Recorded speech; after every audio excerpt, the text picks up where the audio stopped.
সবাই কেমন আছেন? আশা করি আপনারা সকলেই খুব ভালো আছেন। নদীর মোহনায় ব্লগে আপনাদের স্বাগত জানাই। আজকে রথযাত্রা, আপনাদের সকলকে ভালোবাসা ও শুভেচ্ছা রইল। আপনারা সাথে থাকুন, ভিডিওটা দেখতে থাকুন।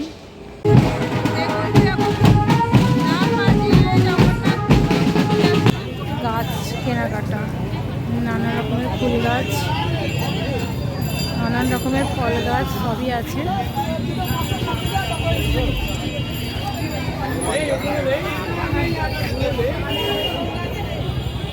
দেখুন নানান রকমের ফুল গাছ আছে এখানে। এখানে কত সুন্দর সুন্দর পাখি, হাঁস, মুরগি, শালিক পাখি, টিয়া পাখি, সব রকমের পাখি সুন্দর সুন্দর। এখানে মহেশের মাটির জগন্নাথ কি সুন্দর বিক্রি হচ্ছে। দেখুন এখানে কি সুন্দর সুন্দর মাটি, পুতুল থেকে আরম্ভ করে বর কনে আছে, এখানে মাটির পুতুল আছে, হনুমান আছে, আবার এদিকে গোপাল ঠাকুর আছে, বাচ্চাদের খেলনা, মানে পাঁপড় ভাজা। দেখুন দাদু বসে বসে পাঁপড় ভাজছে।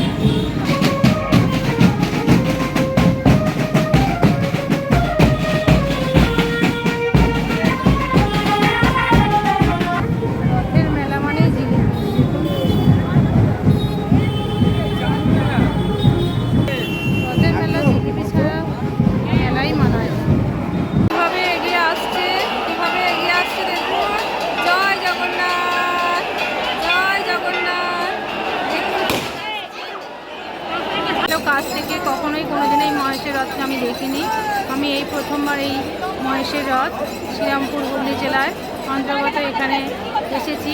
খুবই ভালো লাগলো এখানে এসে। এত ভিড়, কষ্ট হয়েছে ঠিকই, কিন্তু দর্শন যে জগন্নাথকে করতে পেরেছি এটাই আমার অনেক কপালের ভাগ্য।